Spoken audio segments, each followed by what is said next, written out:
अस्सलाम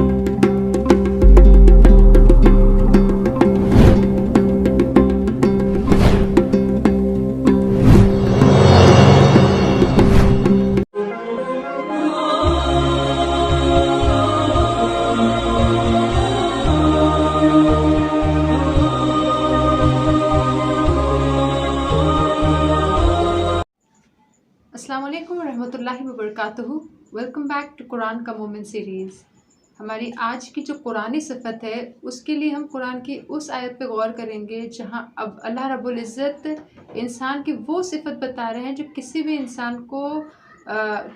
के किरदार को खूबसूरत बना सकती है।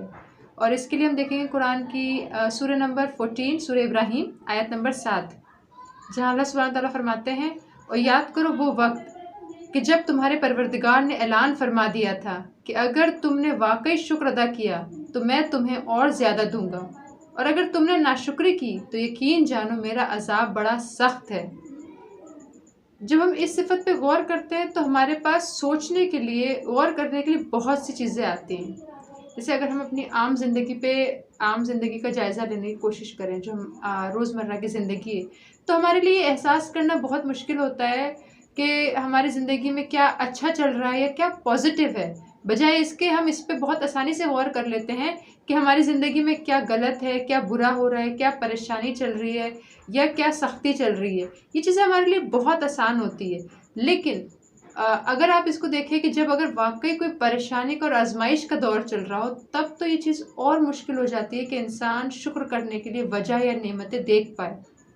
और जितना ही ये आजमाइश के टाइम पे चीज़ मुश्किल हो जाती है, उतना ही हम पे लाजिम है कि हम इस चीज़ को, इस सिफत को अपने अंदर जो ना कहते हैं कॉन्शियसली पैदा करने की कोशिश करें। आम दिनों में तो गौर करें, एहसास करें अपनी नेमतों का, और मुश्किल और आजमाइश के वक्त में भी इस सिफत को अपनी ना छोड़ें। अब शुक्रगुजार होने का मतलब क्या है? शुक्रगुजार होने के लिए हर इंसान का अलग मतलब हो सकता है कि मैं ये अमल करता हूँ इसका मतलब मैं शुक्र अदा कर रहा हूँ, मैं ऐसा करता हूँ तो इसका मतलब शुक्र है। लेकिन एक दूसरी चीज़ होती है कि अल्लाह रब्बुल इज़्ज़त किस तरह से चाहता है कि मैं शुक्र अदा करूँ, या क्या क्या मैं करूँगी तो वो मानेगा कि मैंने शुक्र अदा किया। अब हमको ये पता है कि हमारे जितने भी अंबिया इकराम थे उन सब में ये शुक्र की आदत मौजूद थी। तो उनकी तरफ जब हम देखेंगे तो हमें पता चलेगा कि असल में शुक्र करना क्या होता था। जब हम कुरान में जाते हैं और कुरान में हम तमाम अंबिया के किस्से देखते हैं, तो एक कॉमन चीज़, एक आम चीज़ जो उन सब में बिल्कुल कॉमन है, वो ये कि वो सब के सब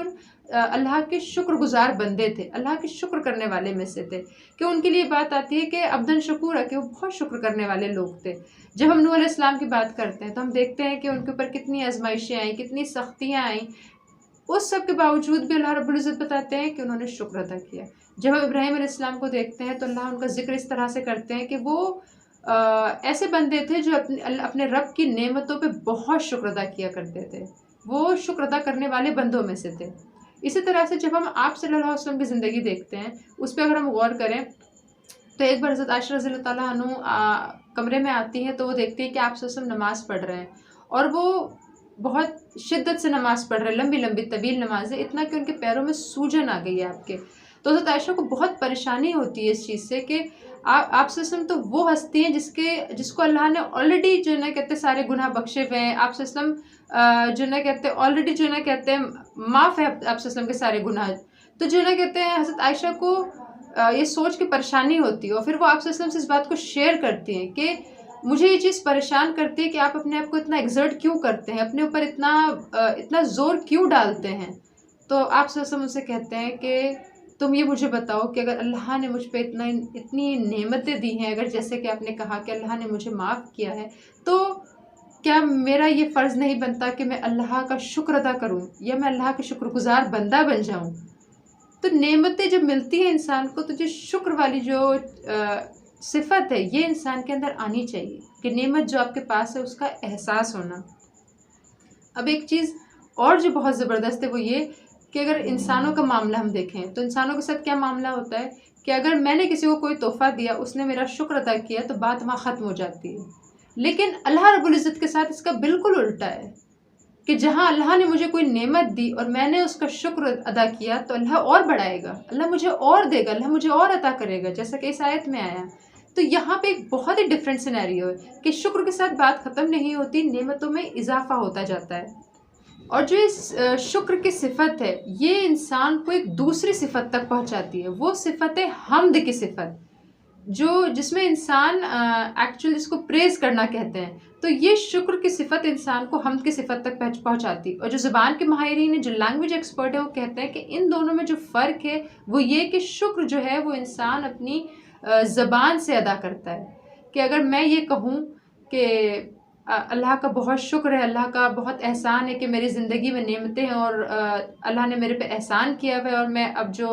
अगर कोई परेशानी है भी तो मैं उसका शिकवा नहीं करती हूँ, तो ये मैंने अल्लाह का शुक्र अदा किया। लेकिन हम्द के लिए आपको एक स्टेप आगे बढ़ना पड़ता है। इस शुक्र को अमल की तरफ ले जाना पड़ता है। जब आप अपने अमलों से इस चीज़ को ज़ाहिर करते हैं कि हाँ, मैं वाकई जो है ना कहते हैं अल्लाह की नेमतों का शुक्र अदा करती हूँ और उसको किसी तरीके से अमली तौर पे दिखाती हूँ, तो वो हम्द हो जाती है। जहाँ पे मैं अपने शुक्र को जो मैं फ़ील कर रही हूँ उसको ज़ुबान से आगे ले जाके उसको मैंने अमल में ट्रांसलेट किया होता है। और ये चीज़ इंसानों के लिए भी है कि जब मैं किसी इंसान के साथ बहुत अच्छा सलूक करती हूँ और मैं उसको कुछ देती हूँ, मुझे जबकि पता है कि वो इंसान साहिब इस्तिताअत है, फिर भी मैं उसको कुछ देना चाहती हूँ और मैं उसको देती हूँ, और उसके बाद वो सिर्फ़ अपनी ज़बान से मेरा शुक्र अदा करता है, और ये बात पता है कि वो साहिब इस्तिताअत है, और उसके बावजूद में मुझे कुछ पलट के नहीं देता या अपने अमलों से इस चीज़ का इजहार नहीं करता कि वो एक्चुअल में अप्रिशिएट करता है जो मैं उसके लिए कर रही हूँ, तो कहीं ना कहीं वो इंसान हर्ट होता है। उसको लगता है कि उसको अप्रिशिएट नहीं किया गया। इसी तरह से बिल्कुल अल्लाह रब्बुल इज़्ज़त के हवाले से भी है कि जब इंसान जो है ना कहते हैं सिर्फ ये कहे कि ज़बान से कि मैं आपका शुक्र अदा करती हूँ कि आपने तमाम नेमतें दी हैं मुझे, और मैं शिकवा नहीं करती हूँ कि जो है ना जो अगर मेरे पे कोई भी आजमाइश आती है, तो इसके यहाँ तक तो एक स्टेप है कि आपने शुक्र अदा किया ज़बान से, लेकिन इससे आगे एक कदम बढ़ना होता है जब हम अल्लाह का एक्चुअल में शुक्र अदा करते हैं, जब हम अल्लाह की जो एक्चुअल में तारीफ़ बयान करते हैं। तो उसमें क्या होता है कि अमल में लाना भी बहुत ज़रूरी होता है कि फिर मैं जब शुक्र अदा करती हूँ अल्लाह का, तो फिर मैं उसके अहकाम बजा लाऊँ कि जो उसने मुझे काम कहे करने को, जो उसने मुझे बातें कही हैं, मैं उन पे अमल करूँ, मैं नमाज़ पढ़ूँ, मैं सदका दूँ, मैं दूसरों के साथ रहम दिली से पेश आऊँ। मैं जो है ना कहते हैं अल्लाह का जब मैं शुक्र अदा करती हूँ तो मैं उसका कसरत से ज़िक्र करूँगी, और उसका ज़िक्र मैं सिर्फ अपने पर्सनल टाइम में नहीं करूँगी, अपने में नहीं करूँगी, बल्कि मैं उसका ज़िक्र लोगों से भी करूँगी। तो ये सारी चीज़ें आती हैं जब शुक्र अदा करते हैं आप, तो उसको अमल में भी लाना होता है। तो जब हम शुक्र के बारे में सोचते हैं तो एक कॉमन जो हम लोग के अंदर प्रोसेस होती है, थॉट प्रोसेस, उसमें हम बड़ी बड़ी चीज़ों को सोचते हैं कि बड़ी बड़ी नेमतें जो हैं हम उनका शुक्र अदा करते हैं। लेकिन जो एक मोमिन होता है उसकी ये खूबी होती है कि वो अपनी अल्लाह की रहमतों और नेमतों को ज़िंदगी की सादा और आम चीज़ों में भी देख पाता है। जो एकदम आम चीज़ें, रोज़मर्रा की चीज़ें होती हैं, उसमें भी अल्लाह की नेमतों को और रहमतों को वो ढूंढ पाता है और उनका शुक्र अदा करता है। जैसे आप हमारा सुबह उठ पाना,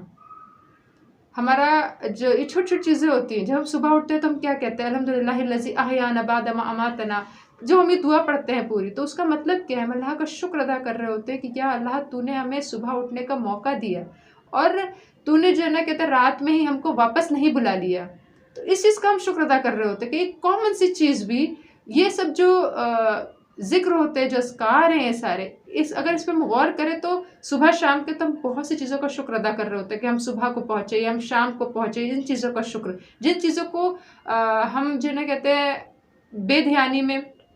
या कभी भी हम शऊरी तौर पे भी जो है ना कहते हैं इनको सोचते नहीं है कि वाकई कोई नेमतें हैं हमारे लिए, कि अल्लाह ने हमें एक दिन और दिया है जहाँ हम अल्लाह के करीब आ सकते हैं, एक दिन और दिया है जहाँ हम अल्लाह को राज़ी कर सकते हैं। तमाम छोटी छोटी चीज़ें कि हमारा सांस ले पाना, ये सारी चीज़ें जो होती है छोटी नेमतें जिसको हम समझते हैं, लेकिन असल में एक्चुअल वो नेमतें हैं कि अगर जो रुक जाएँ तो वाकई हमें बहुत परेशानी हो। फॉर ग्रांटेड ले जाते हैं हम अल्लाह की नेमतें को। तो इस चीज़ को फॉर ग्रांटेड नहीं लेना है कि हाँ ये तो बस कॉमन है, सबके पास होती हैं, ऐसा नहीं है। इन चीज़ों का एहसास करना है, इन चीज़ों का शुक्र अदा करना है, और फिर उसको अमली तौर पे भी दिखाना है कि हम अल्लाह का शुक्र अदा करते हैं। अपनी बात ख़त्म करने से पहले एक चीज़ और कहूँगी कि जो इस आयत में बात आ रही है कि अल्लाह सुब्हानहू व तआला कहता है कि अगर तुमने मेरा शुक्र अदा किया तो मैं तुम्हें और बढ़ाऊँगा और दूँगा और अता करूँगा। तो यहाँ पे एक बहुत गहरा ताल्लुक़ है शुक्र में और नेमत में, कि अगर आपने किसी नेमत का शुक्र अदा किया तो अल्लाह बढ़ाएगा आपको, लेकिन अगर आपने किसी नेमत का शुक्र अदा नहीं किया तो आप उस नेमत को भी जो ना कहते हैं छोड़ने के लिए तैयार हो जाए। लेकिन यहाँ पे एक बहस का मौजू आ सकता है कि हम ये कह सकते हैं कि दुनिया में ऐसे कितने ही लोग हैं जिन्हें अल्लाह ने तमाम नेमतें दी हुई हैं और वो अल्लाह का शुक्र नहीं अदा करते हैं, तो फिर अल्लाह ने उनसे वो नेमतें ली क्यों नहीं। तो यहाँ पे जो ज़रूरी है वो ये कि नेमत पे हम अपना नज़रिया बदलें कि नेमत हम समझते किसको है। अगर हम ये समझें कि किसी को माल दिया गया है तो उसको नेमत दी गई है, तो ऐसा हरगिज़ नहीं है। वो माल तब नेमत होगा जब वो माल उसको दुनिया और आखिरत दोनों में कामयाबी फलाह पहुँचाता हो, फ़ायदा पहुँचाता हो। अगर वो माल दुनिया और आखिरत में उसको फ़ायदा नहीं पहुंचाता है, अगर वो उसके लिए आखिरत की कामयाबी का सामान नहीं करता है, तो यकीन जाने वो उसके लिए नेमत नहीं है। तो अल्लाह सुब्हानहू तआला जिस नेमत की बात कर रहे हैं वो ऐसी कि जब इंसान शुक्र अदा करता है तो अल्लाह उसकी नेमतों में जो उसको वाकई आखिरत में और दुनिया में दोनों में कामयाबी दिला सकती है, उन नेमतों में इजाफा करता है। ये उन नेमतों की बात हो रही है। और इसके साथ एक बात और कि जब हम शुक्र की बात करते हैं तो अल्लाह का जो शुक्र है, अल्लाह का शुक्र अदा करना वो मुकम्मल नहीं हो सकता जब तक हम लोगों का भी शुक्र अदा नहीं करते हैं। लोगों का भी शुक्र अदा करना उतना ही अहम है। अपनी ज़िंदगी में जो हमारे लोग होते हैं, इसलिए हम इसको हैबिट बना लें कि जो बच्चे हैं वो पेरेंट्स का शुक्र अदा करें, पेरेंट्स बच्चों का, अगर उन्होंने हमारे लिए कुछ भी किया है, अपने आसपास वालों का, अपने बहन भाइयों का शुक्र अदा करने को हैबिट बना लें। ये बहुत अच्छी सिफत है और बहुत इंसान के किरदार को खूबसूरत बनाती है।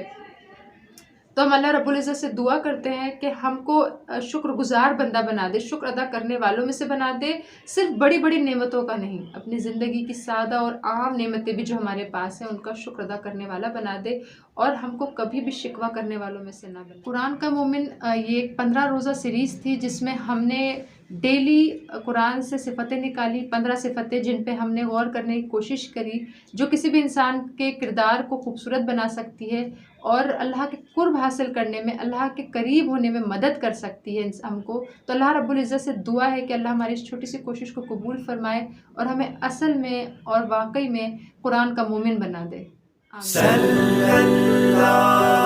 अलैहि वसल्लम।